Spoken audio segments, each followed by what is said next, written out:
The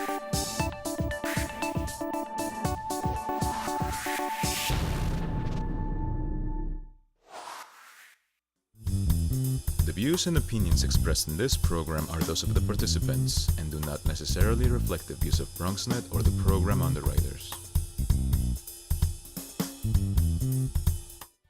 Hola everyone, welcome to Open, the one and only show bringing the best of the Bronx, New York, and the world straight to you.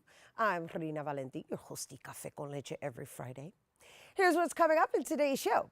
Leading things off, we'll learn about sickle cell, a disease that affects many Americans when we sit down with representatives from the Sickle Cell Thalassemia Patients Network. And after that, we'll find out about the highly anticipated New York Latino Film Festival that will feature short films and documentaries that reflect the Latino community. Then we'll discuss the Artesana project and the importance of bringing hope to those in Puerto Rico by using art to help build up the communities. And later on in the show, Bobby C brings us up to date with the latest headlines in the world of sports.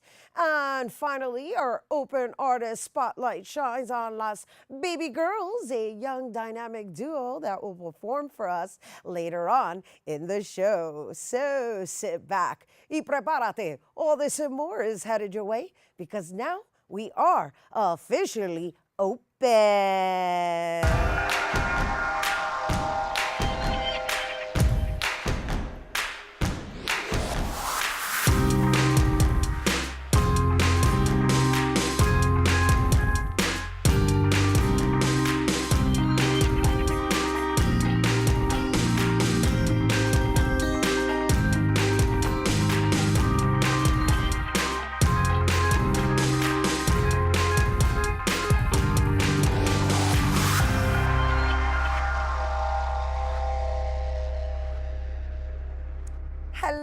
Welcome to Open, everyone. I'm Rhina Valentin, your hosty Café con Leche for the next hour. Always inviting you to get social with us, online that is. Tweet us and follow us on Instagram at BronxNet TV or like us on Facebook at Open BronxNet Television. And of course, don't forget, while you're there, follow moi on Twitter, FB, Instagram, Insta Stories, and LinkedIn at Rhina Valentin. So, Sickle Cell Awareness Month is right around the corner, and according to the CDC, more than 100,000 Americans are living with the disease. Our next guest is part of an organization dedicated to helping those affected by sickle cell and by collaborating with community organizers, healthcare providers, and more. The organization's goal is to educate, shed more awareness, and bring more opportunities to those living with sickle cell. And joining us now to tell us more, we welcome SCTPN outreach worker, Sarai Santiago. Hello and welcome. Hi, Rhina. How you doing? Good morning. So here's the thing. I've done a lot of research on sickle cell, and you yourself are a person living with sickle cell. Exactly. So you're actually a wonderful example, and I'm glad that you've chosen to serve in the realms of assisting those who also are living with it. Yes. Give me a background on what sickle cell has, what does it entail? I mean, without being clinical about it. I mean, what's entail? Sickle cell is abnormal blood disease that, it caused by two people that has trait. I mean, the mom and the dad. 50% sure the child may come with the disease, and other than that, if the child, let's say 50, impossible, may not have it. So basically, it goes through, it affects the oxygen of the red blood cells. So your red blood cells are normal in a circle. Then the abnormal blood cells is like a shape of a banana. So that's what it is. And it causes in the Afro-Latino community, in African Americans, and majority in the Bronx, mostly the population has the most high risk of sickle cell. Okay, so sickle cell is something you're born with? Yeah. Okay, and so how does it affect you, and how has it affected you since childbirth, since birth? Since birth, my parents are from Puerto Rico, and my dad has thalassemia.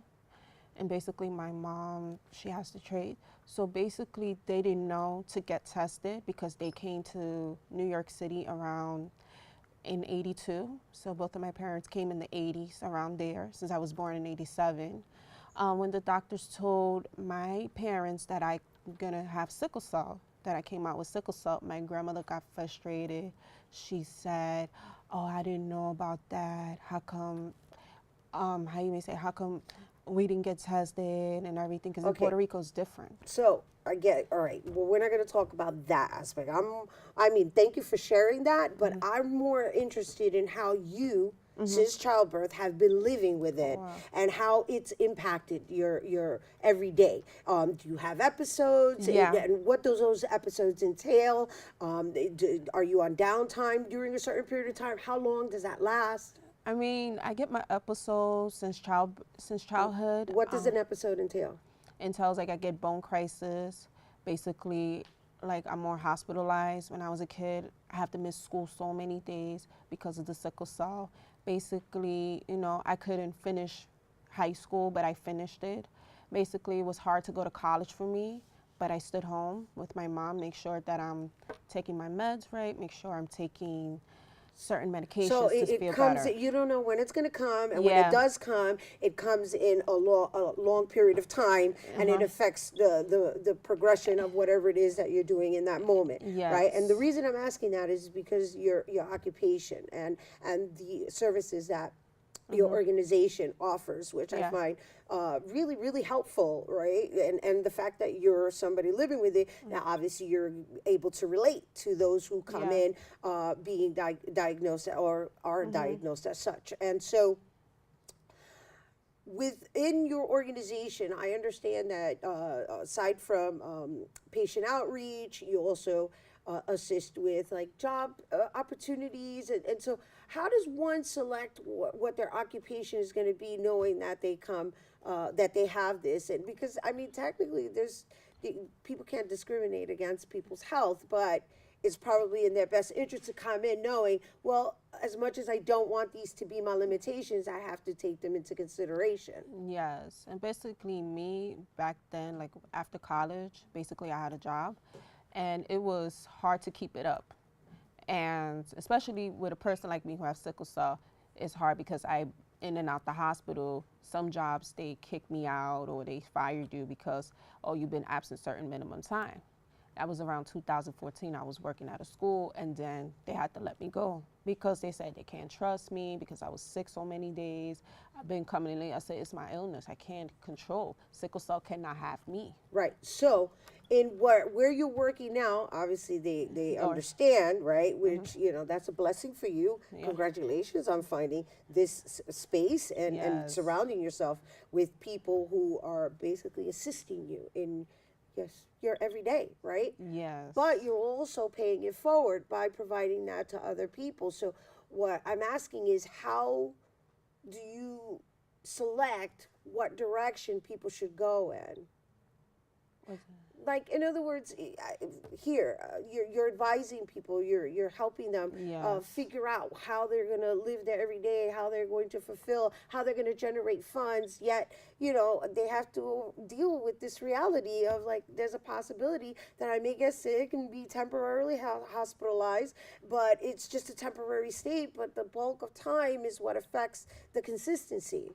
Right? Yeah. So I'm asking you, this organization that you work for, how do you guys work with individuals and help them figure it out?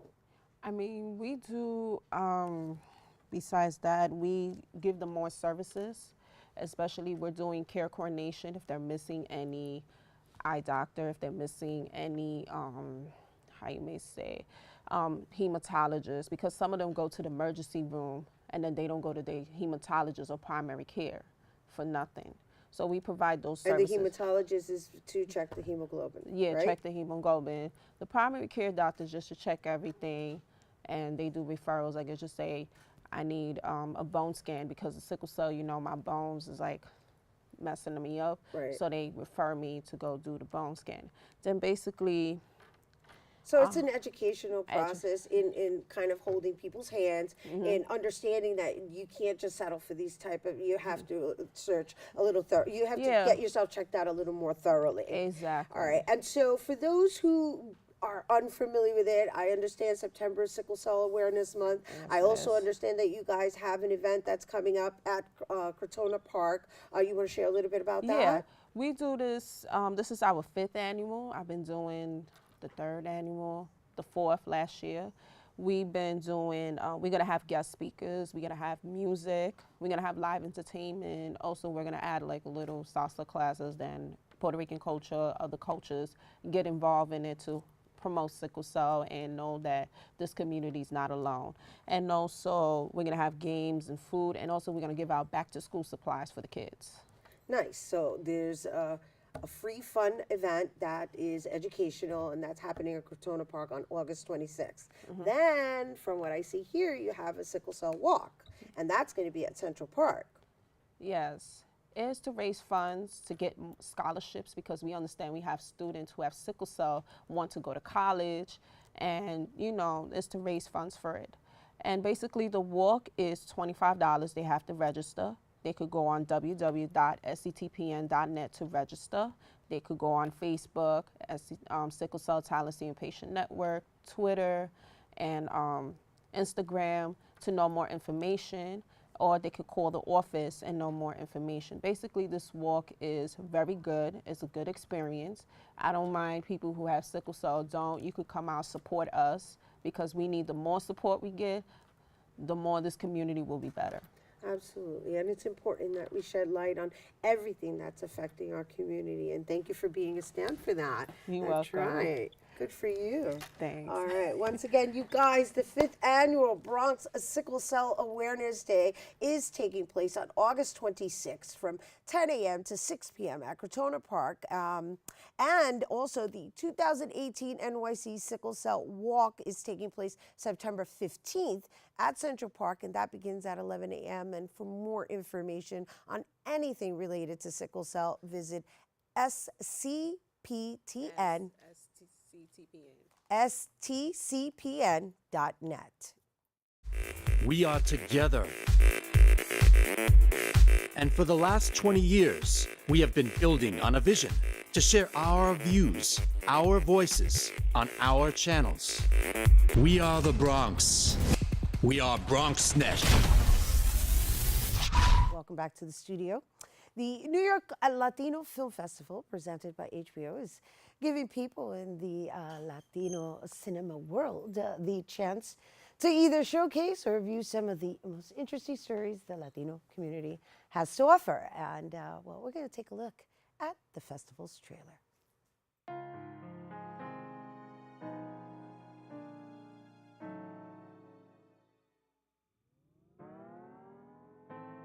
The New York Latino Film Festival, to me, is a chance to see someone that looks like me, looks like my brothers and sisters, looks like my cousins, looks like my aunts and my uncles. I want to see a leading actress be a Latina doctor or a Latino scientist.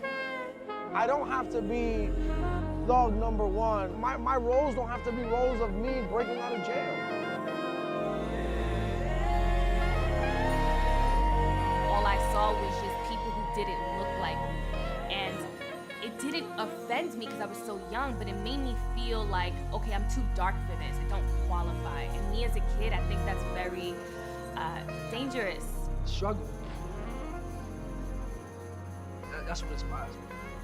The struggle, meaning, coming from nothing. And hearing the no's, that's what inspires me every single day. When the platform is given to us, we definitely know exactly what to do with it, and we just have to fight for a space. It's impactful, not only for us, but I think it's impactful for those who don't look like us. It sort of helps us find each other's humanity.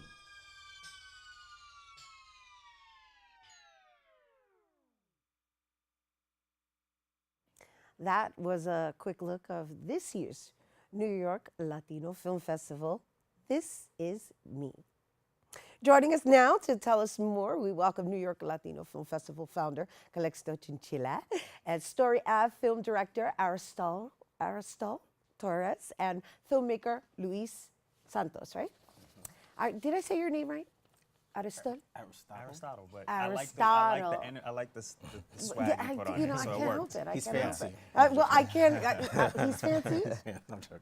I always, whenever it's a Latino, I always throw the little accent. I loved it. Tú sabes. Yeah, but welcome, gentlemen. Thank you. Thank you. I love. Welcome back, Calixto. Thank you. And I mean that in one more ways than one, right? Yeah. Not just being here, because you've been here on our show, but it's been so many years. And the fact that you've been able to revive this festival, that is so important. Thank It's you. so needed. And the message that was just presented in that trailer is so relevant now more than ever that I wore my curly hair. Nice. Just because As you of should. it. As you should. No, thank you. And thank you, because you're the director of that film. Thank you. I'm just honored to have the opportunity. I was actually in the Dominican Republic when Calixto contacted me about doing it, and I jumped at the opportunity. So I'm just thankful to be here and to use my voice and my art to. And I've never met him. No, you've never met him. No, I mean, meaning when we started looking at trying to figure out what we want to do with the trailer, we really wanted to talk about diversity and inclusion, probably in a way like many Latinos or organizations like talked about it. So we really wanted to talk about it in a real, sincere way. But then we also wanted to find visualists who never did any work for the festival or doesn't know me or has no affiliation that could look at the festival with a fresh lens. We took a look at some folks, and then we saw his reel, and you do the DM, and you're like, let's have a conversation. And I think he thought maybe I was like, maybe lying, I don't know. But we had the conversation. And then we just started meeting each other and talking about it, and then he started meeting people with our team, and we really started fleshing out what we wanted the concept to be, not only just a trailer, but in social, how we wanted the story to spread out. That if you look at any of these people in that commercial, no one looks alike. One is heavy set, one is skinny, one is beautiful, whatever. But the lining story is they still need that shot. No matter what you look like, we still need to be included. And so no matter who you are, you're a part of them. Their story is reflective of them, and every emotion that you see is real. Nothing is scripted. And so I think that was like the most special thing of it all. I loved it. Oh, thank you. I was inspired by it. Calixto, I just acknowledge you because here you are serving as a platform to provide this opportunity. And it just goes to show you how far social media can go, right? 100%, You sent DM, you found him on social media. People brought us to his attention. We saw his reels. There was a couple of people, but he stood out. We saw some stuff that he had done. But mind you, he's never done a short. He's never done it. This is his first commercial. Well, congratulations. Thank you. That really was a nice appreciate it. jump. Yeah. Took a nice 100%. leap. And you know what? And the message, as I said it already, is so relevant right now because it is important for us to see ourselves in starring roles and or like prominent roles, playing positive roles, So I love that there's a social undertone or a social consciousness being brought to everybody's attention. Oh, for sure. Yeah, and so the festival itself, I know we have one of the filmmakers here. You also brought one of the filmmakers, but I just want to give everybody a little background on the New York Latino Film Festival because it kind of took a little hiatus and then you revived it again last year, and I'm so happy that you did that, and I'm happy that HBO has partnered up with you. And let's talk a little bit about the festival. If anybody knows the story, it started out 15 years ago. I was, not to age myself, I was 22 at the time. And so... I don't know what you're talking about, puppy. We was teenagers. So it literally was about how do you get young Latinos and present a space where we can show our best work and put it in a really polished platform and like see ourselves in a big screen, probably in a way that we never saw ourselves in that, you know what I mean? And really give it like a level of importance and showcase the best from young Latinos, both from the US, New York, and around the world. And so, this year we have about 400 plus entries globally that came through, and only 60 got in. Wow. So it's heavily competitive. Oh my gosh, we need to be the one trying to decide that from 400 down to 60. But I was that cat that wanted a place to show the stuff, and I didn't want to show it in my house. I didn't want to show it on some screen somewhere. Like for me, it was like there wasn't anything for Latinos to people to network and to build, and studios to equally know about what we were doing and what the culture was up to. And so how do we create that space where not only is a place of community, it's a place of business. You know, we want Latinos to collaborate. It's important that we work together. It's important that we build together, especially in this moment, in this state of the world right now, that, you know, we need to build, we need to invest, we need to figure out, we can't play games anymore. That day is done. And that also, just to piggyback off of that, that also goes with showing up to the films festival, Showing because up to the films, yeah. that's how we're able to determine our value, unfortunately, in that world. It's like, how many tickets are we selling? Yeah. And we need to support our work. Yeah, if Latinos dominate in all these areas, social media, film, all this other stuff, then definitely we need to start building on our own. And, you know, we're not just film, we actually have a whole digital conference for social influencers and people, whether you be on Instagram or Facebook. We have a whole conference called Futuro that we're doing with Google. And again, it's getting young Latinos to connect and learn. You're doing all this stuff on Instagram, how are you gonna make money? Or what are you gonna do? Right. Or how do you do these things? And so for us, we really wanna connect you with not only peers that are doing well, but also you know, executives that can really show you the way. So we're really not just about film, but about creating opportunities and information. And It's wonderful. and you were part of one of our programs. I was. So, many moons ago. But I'm not saying how many years ago. But you were part of a filmmaker lab that we had. Yes, and, I you was. know, so that's, I was there's in that. Betty La Flaca that aired on HBO Latino for very many What years. a popular film. It was, it still Very is, popular. actually. I want to talk about his short film, Yeah. Aristotle. Torres, yeah. Aristotle Torres. So, your story, well, interesting enough, worked is out, titled Story of. Yeah.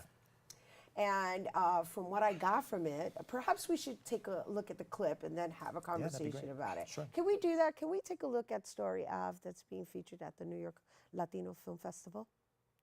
If you're gonna be robbing people all night, you might as well take my coat to keep you warm.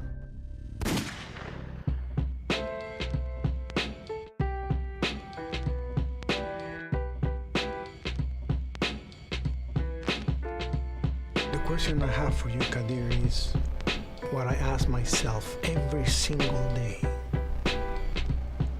Have you decided not to die?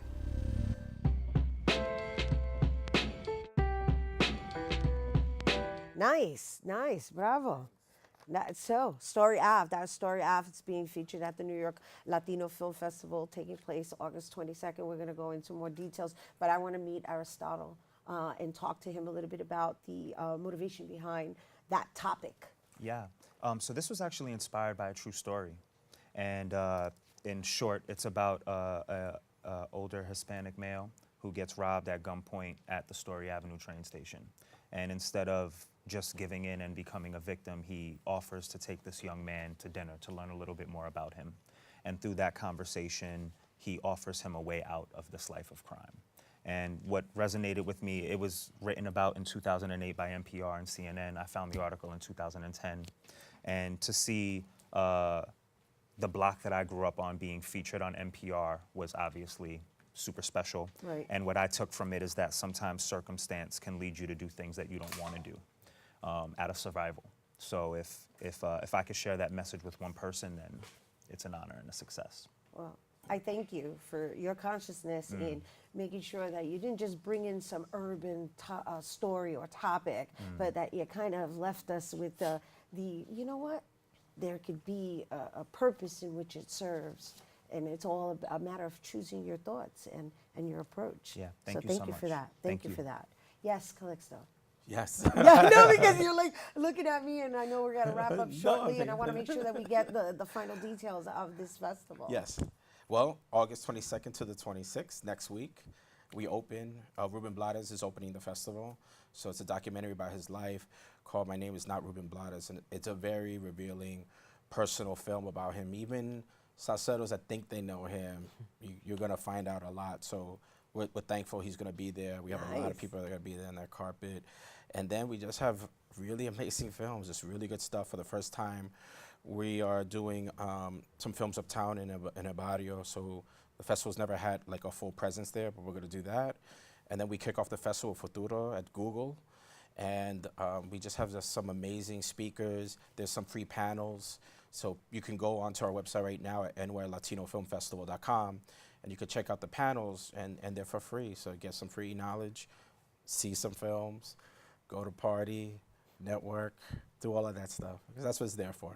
Thank you, and thank you for bringing the next generation of filmmakers here into our studios. I'm looking forward to your work, Thank you, and I I'm looking appreciate forward it. to bringing you on later as you continue developing and I'd be making more honored. Thank you. films of our stories. Yeah. Thank Thanks you, for having gentlemen. us.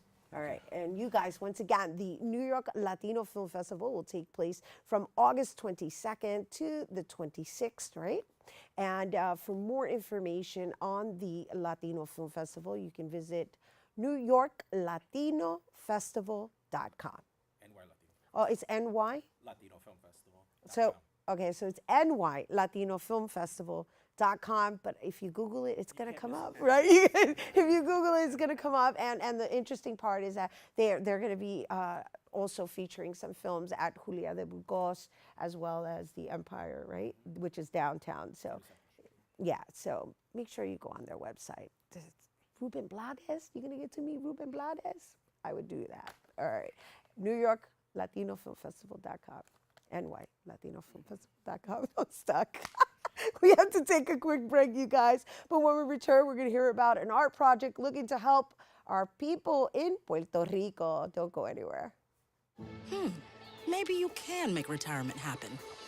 After all, you made this vacation happen. Double points with every purchase? Cleverly merging promotions, Love it. cross-referencing travel sites, and booking all your flights with those. Vouchers.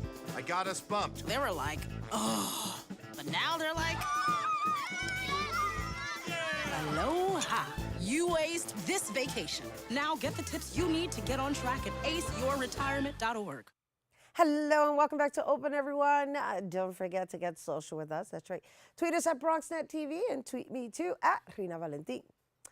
Artesana, which translates to Art Heals, is a multi-dimensional Puerto Rican project located in Villa Carmen Atelier. And it's one of Puerto Rico's historical landmarks that stores most of the island's prominent art. The goal of the project is to bring hope to the people of Puerto Rico by using art to heal and rebuild communities while also preserving the cultural heritage of Puerto Rico. Joining us now to tell us more about the project and the upcoming fundraiser, we welcome Artesana Project Artistic Director Esteban Figueroa. Buenos días. Buenos dias. Is that your cell phone ringing? It was. It was. It's someplace there. It's hilarious. It's like Well, they somebody call it else wants to be part of your segment. Everybody wants. Everyone's to everybody. Todos los puertorriqueños. Well, you know, the beauty is that we are doing things to help ourselves, right? Mhm. I say we because I'm Puerto Rican, and it's so delightful and so refreshing to have guests such as yourself who are just really shifting the dynamics of how we are looking at the redevelopment of the island. And I've always felt that if you want to build a community, you bring in artists. Mm-hmm. You bring in artists. Artists have a tendency to just elevate even the value of a community. So let's talk about Artesana and your level of involvement and also your trips back and forth to Puerto Rico. Okay.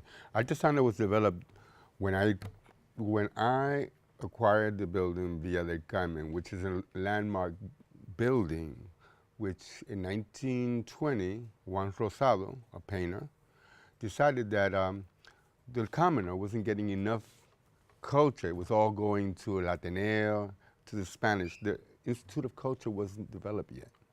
So he decided that the working class people wasn't getting Cantinflas, wasn't getting Bobby Capó. So what he decided to, his atelier, since he was famous, they came to his atelier and he played music and they shared it with the commoner. So that principle is what I'm following.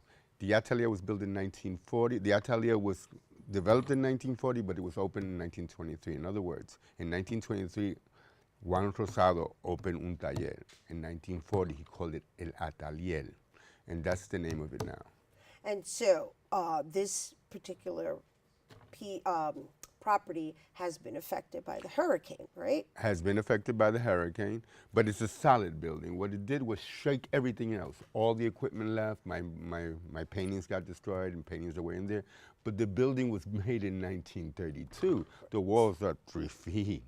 They are a product of the Industrial Revolution, that change that happened. So all the materials are coming with the new materials of the new millennium. Right. So what happened was, at that given point, they built that building with ladrillos and with concrete. Right. So the walls were real thick. Well, I got that. Boy, you made it very clear. It was able to sustain the hurricane. Which All is the hurricanes awesome. since 1932. That's awesome. And also you've been accommodating people from the community. Yes. In the meantime, however, you need to rebuild. And so let's talk about the art that is on display. And I know we have some images, and what I found really interesting about the art is some of them have live people in it.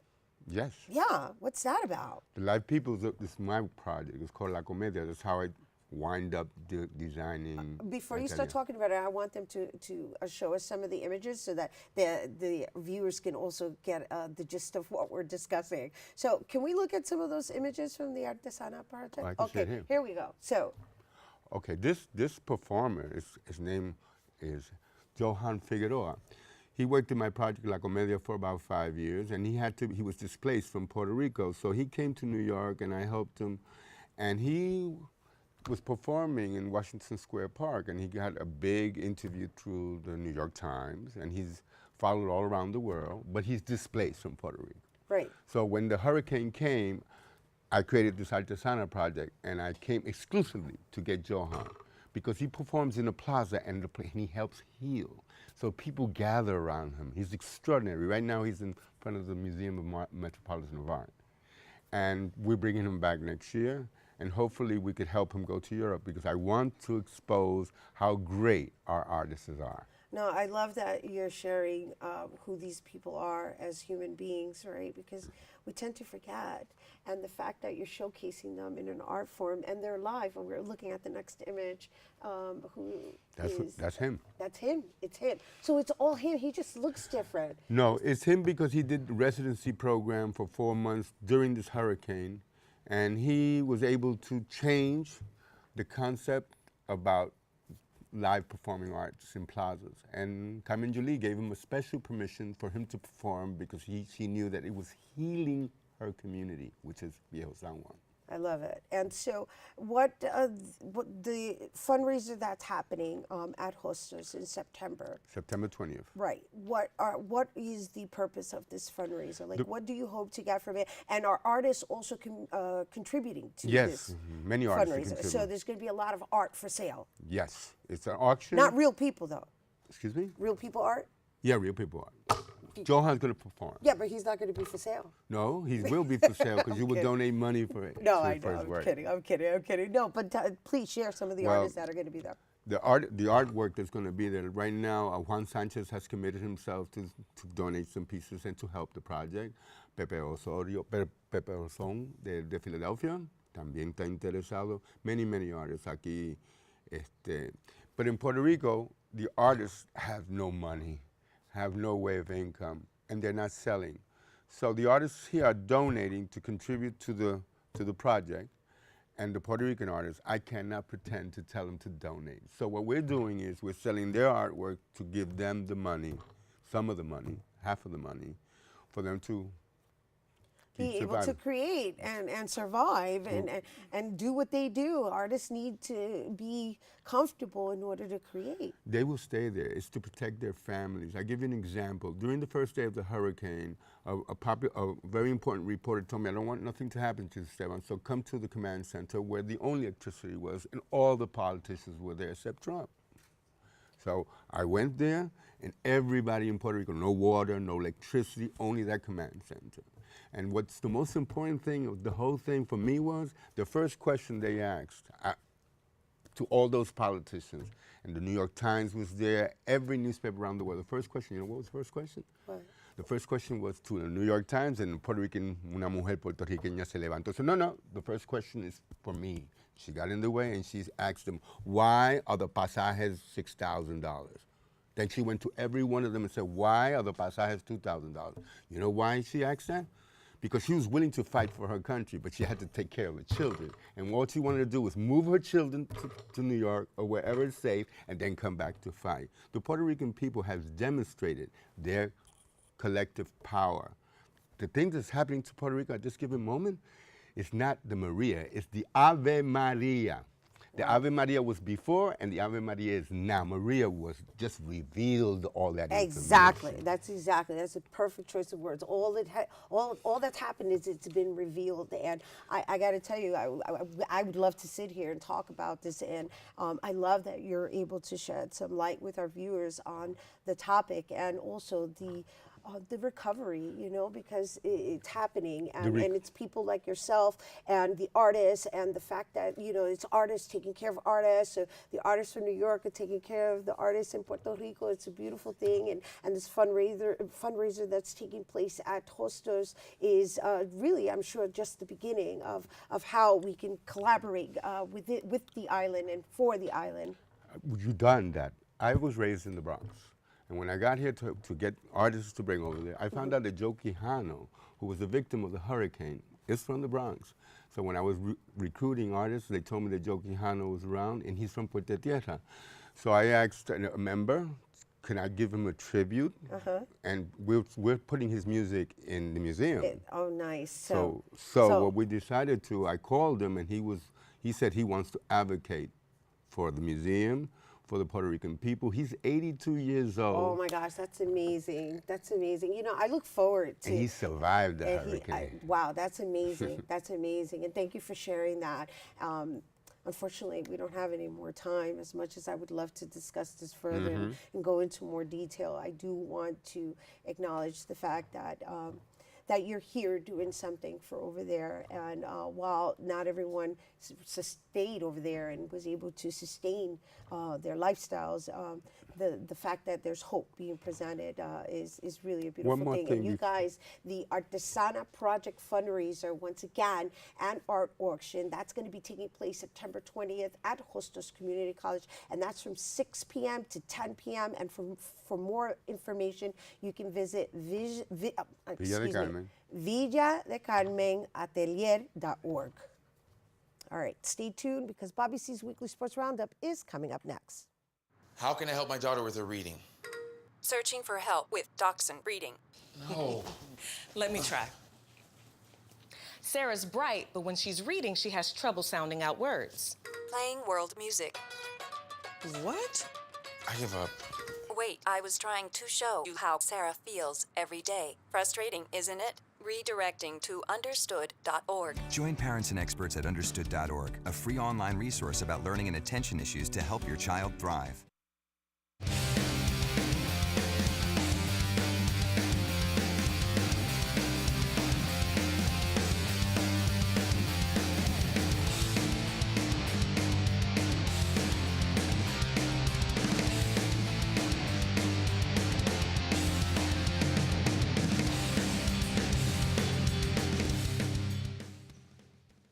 We begin on the NFL gridiron, where the New York Jets looked plenty impressive last Friday night at MetLife Stadium. The takeaway, the Jets have a quarterback competition brewing between veterans Josh McCown and Teddy Bridgewater and rookie first-rounder Sam Darnold. The Jets shut out Atlanta 17-0 last week in preseason Game 1.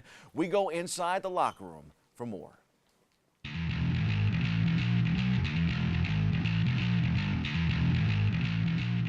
Were you nervous, anxious?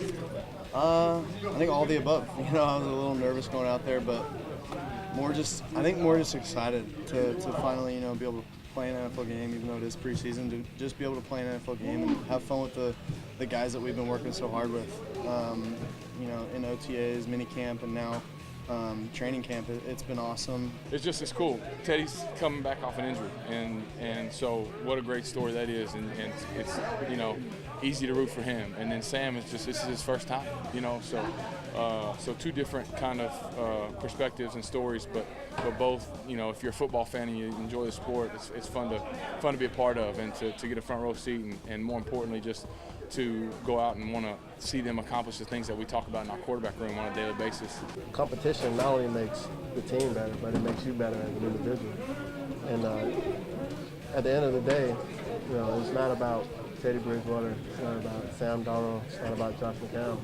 It's about the New York Jets and who's ever going to give us the best chance to win football games. And, you know, all of us have that mindset that, you know, we're going to continue to make each other better every day, and we're going to lean on each other. And, you know, at the end of the day, we have the best interest at heart for this team. It's amazing to come out here and finally play football against a different opponent than ourselves. You know, it's cool to be able to get our first win as a team, a shutout. You know, defense played great tonight. So it was just a great collective effort by the whole team, and it was really fun to be able to come out here and you know, just have a great time with my teammates.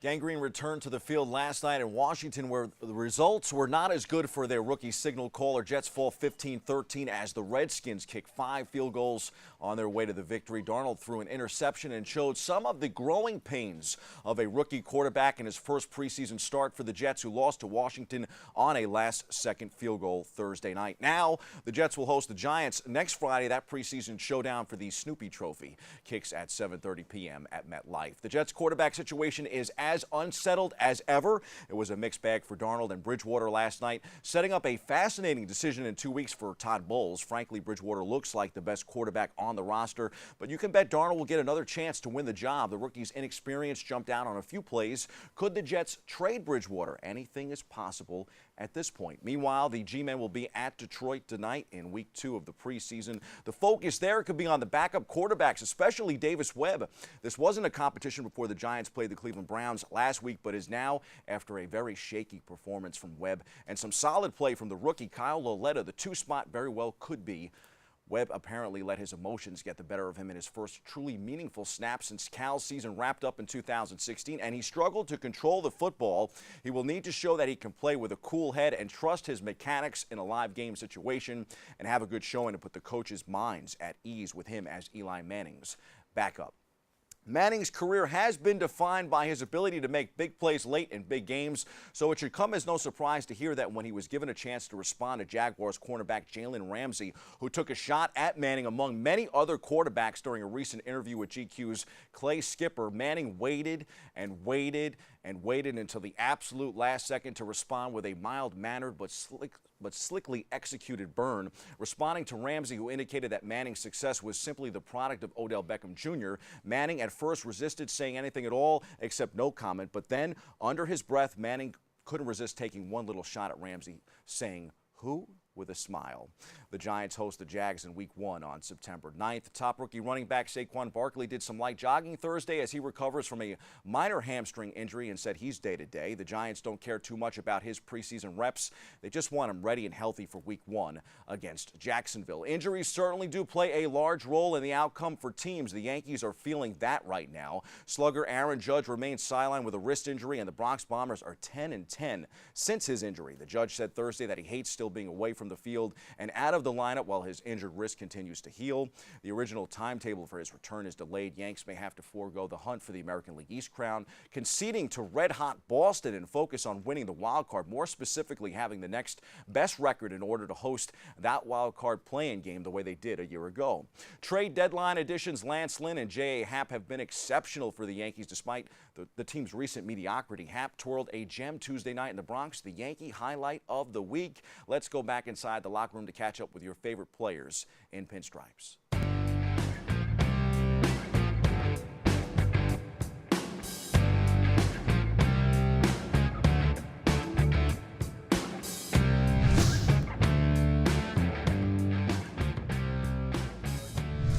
I felt like I was getting better as the game was going on, able to throw more of the pitches for strikes, and that was a big help. Trying to keep it going, trying to pound the zone. You know, definitely trying to avoid those walks, but I think as the game went on, was using more and getting ahead, and that was key. You know, he commands his fastball and he stays aggressive with his fastball. I mean, he's coming at you. So, I mean, he works in and out really well, moves the ball really well. Past 3 outings have been exactly what we needed. You know, he goes out there and he gives us, you know, a real good shot to chip away at some of the guys out there throwing for the other team. So, I mean, he's allowing us, since he's got here, he's allowing us to win baseball games, and he's pitching really well. You feel very confident every time Jay takes the ball every 5th day, and you feel like he's going to give you 6+ strong innings and keep you in the game. You know his tempo is going to be good. You know he's going to, you know, outside of tonight, you know he's going to fill up the strike zone, and he's going to get outs, and he's going to, you know, keep the game moving, and you know that's the thing you enjoy about playing behind him. And you know we've seen it for years. I played with him several years ago, and it was the same thing. It's motivating to pitch in Yankee Stadium. It's motivating to be on this team, be in a pennant race, and heck yeah, I mean this is fun.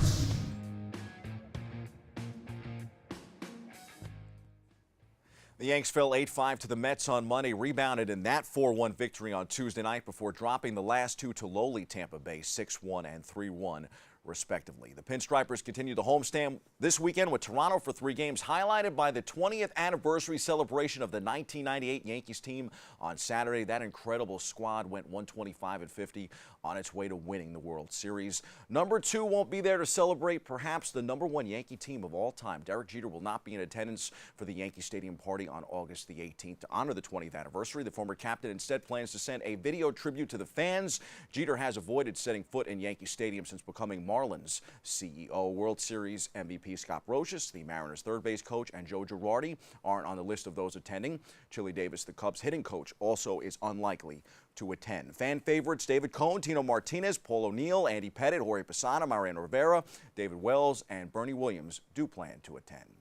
How about this football score for the New York Mets? 24-4 Thursday night in Philadelphia.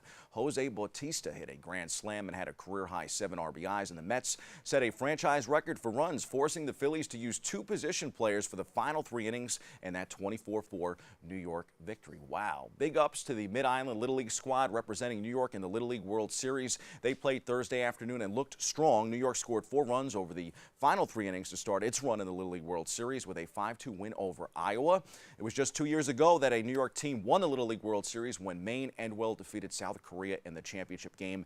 Mid-Island has a lot of work ahead to reach the top of the mountain, but this was an excellent start for the squad. On the blacktop, the Slam Summer Classic from Dyckman Park is set to go down Saturday night. Stay in tune with Dyckman on social media as the game might be played earlier in the day at the park or even moved indoors with the weekend weather a bit up in the air. 20 of the best high school players in the Mecca in one game. The Hoops in the Sun Roundball Classic will host its playoffs this weekend, starting indoors tonight and wrapping up at Orchard Beach on Sunday. Log on to hoopsinthesun.net for more info. Racing great Fernando Alonso is calling it an F1 career. He will retire at the end of the season, fueling speculation, as we have discussed time and time again on the show, that he may return to IndyCar and chase the 500 next May. Listen to 90.7 FM tomorrow afternoon, where the longest-running sports call-in show in New York City, One-on-One, will feature 2 Indy 500 winners in Alexander Rossi and Scott Dixon. Rossi and Dixon will be racing this weekend in Pocono. Race day is Sunday. Those are the headlines. We hit the C-list for some perspective on Aaron Judge's absence from the Yankee lineup.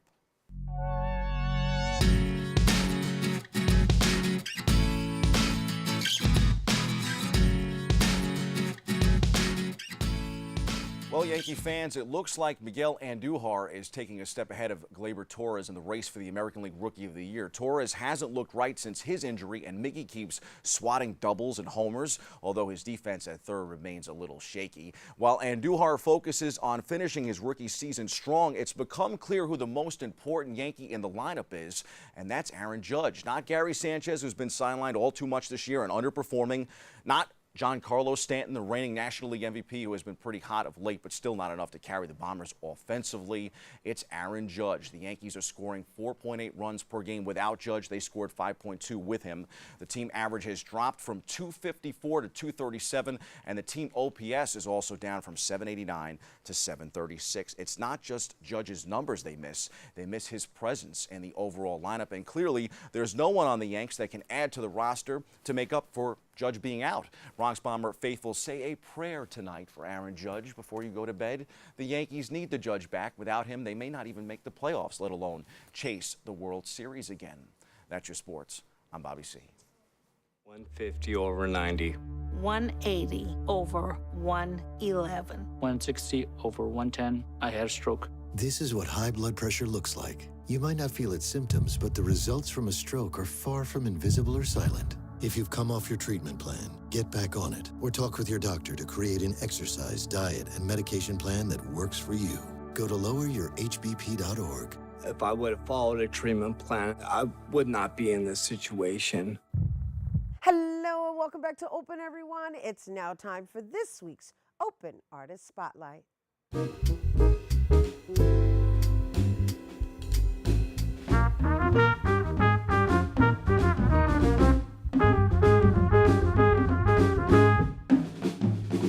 This week's Open Artist Spotlight features two Dominican sisters from New York who take joy in performing music such as bachata, merengue, música urbana, and reggaeton.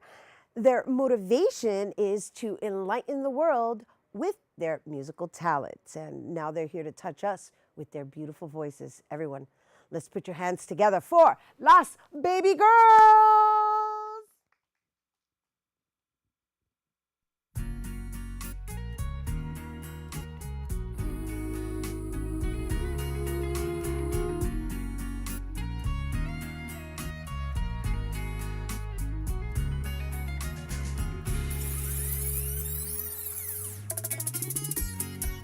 Yeah, tell them who it is.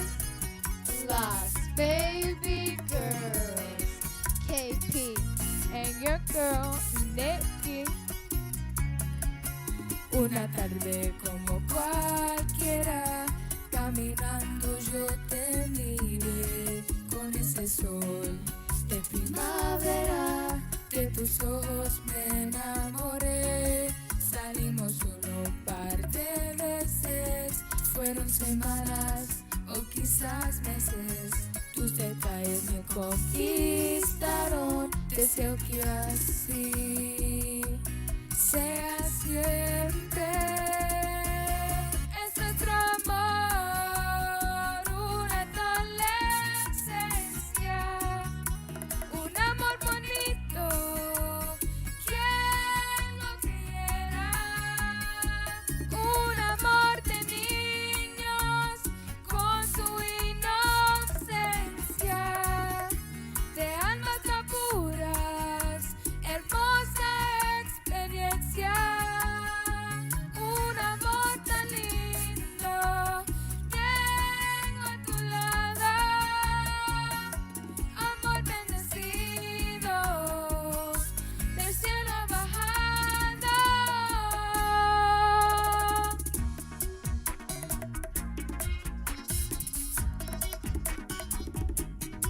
That's right. Nikki P, listen to my strings. Tell them who it is. Las Baby Girlz. Es nuestro amor, una adolescencia, un amor bonito. ¿Quién lo quiera?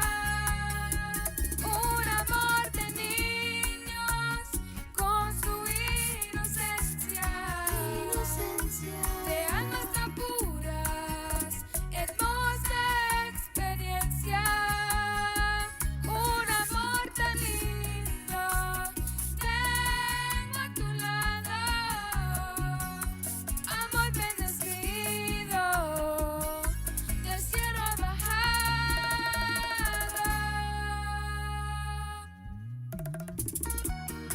¿Y quién dice que los niños también no pueden amar?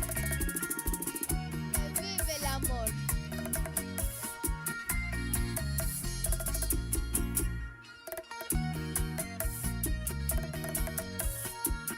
You know who we are.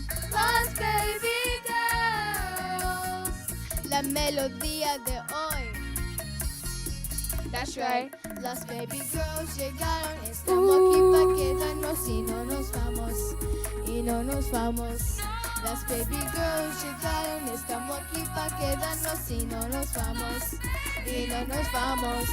Las Baby Girlz llegaron. Estamos aquí para quedarnos y no nos vamos. Y no nos vamos.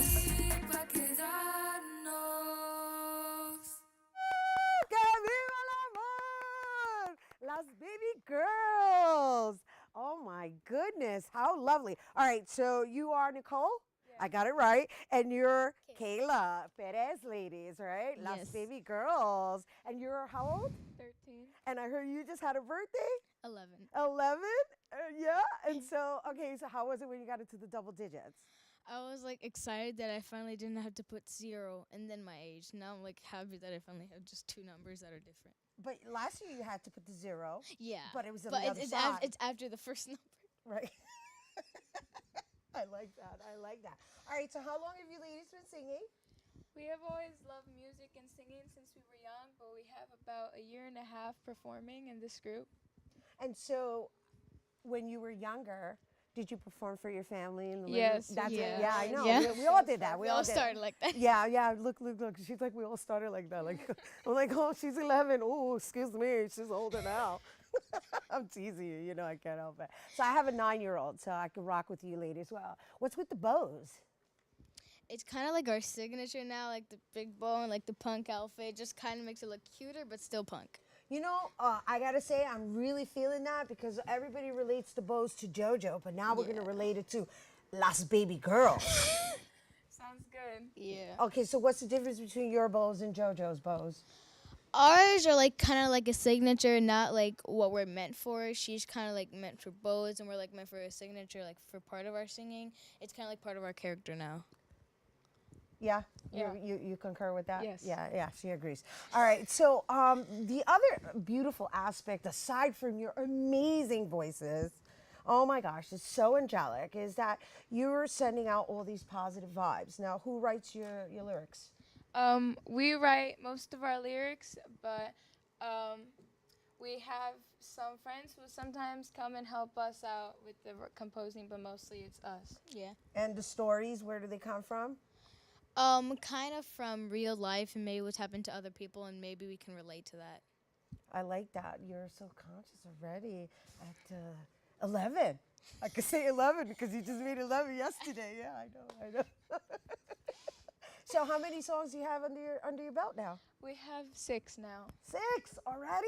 Yeah. Wow. You know, I just want to share with everyone, I met them on the stages of the Merchants Association, right? The Kingsbridge Merchants Association's festival, and you guys blew me away. So I can only imagine how you're going to take the industry by storm, and we're so honored to have you here on our open stage. Is there anything you want to share with our young viewers? Doesn't matter your age, who you are, what gender, just believe in your dreams and make them come true. All right, and you? Do you have anything you want to share? Well, that whatever you are, you can still be inspired to who you want to be. Let's say you have someone who you want to be like. Make sure to be them, but yourself and better. Nice. Well. We've got empowerment speakers as well. Thank you so much for blessing our stage. Las Baby Girlz, everyone. Oh my goodness.